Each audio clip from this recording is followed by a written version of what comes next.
सम्बलपुर जिला कुचिंडा पंचायत समिति सम्मिलनी कक्ष में सोमवार ब्लॉक स्तरीय अभियोग शुणाणी शिविर अनुष्ठित हो जाइछि। जिलापाल सिद्धेश्वर बलिराम बंदर अध्यक्षतार होइतिबा कार्यक्रम में ब्लॉक 17 गोटी पंचायत और कुचिंडा एनएसी रु आसीथिबा 63 गोटी जन अभियोगर शुणाणी करथिले।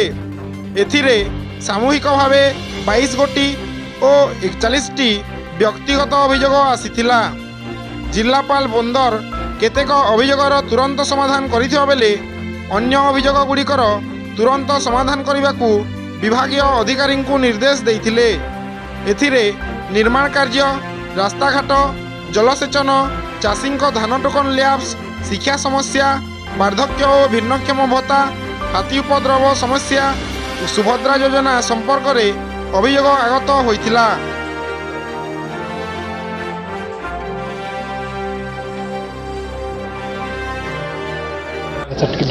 सबू मिसिकी आमर 63टा ग्रीवांस आज आसीथिला। विभिन्न आमर लैंड रिलेटेड समस्या हो, किछिटा सुभद्रा रिलेटेड पेमेंट रिलेटेड हो कि आमर अन्य लिफ्ट इरिगेशन पॉइंट विषय थिला एंड आमर पेंशन रिलेटेड मते किछिटा थिला जोटा ऑन द स्पॉट समाधान हे पारिबो सेटा करा जायछि। एंड अन्य सबू ग्रीवांस जो कंसर्न डिपार्टमेंट रो सीनियर ऑफिसर अछंती तांको टाइम बाउंड मैनर रे एक रिजॉल्व करबो पई कोहाय छै।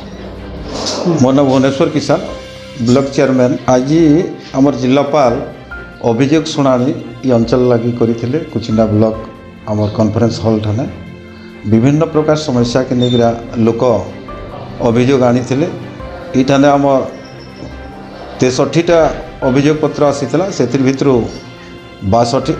22टा गोष्ठीगत आउ 41टा हूँ व्यक्तिगत है। तेणु विभिन्न विभाग द्वारा सेटा कम्प्लाय करवार लगी चेष्टा कराइला, जेनटा कि स्वतंत्र भाव में किछिटा कम्प्लाय हो पारे आ बाकी जाक 7 दिन पर से कम्प्लाय हवा बोली जिलापाल मत रखी आउ भी समस्या केनता सुचारू रूपे हो पारबा आगामी दिन में सेटा समस्त अधिकारी मान के कहीकरा जाइछन।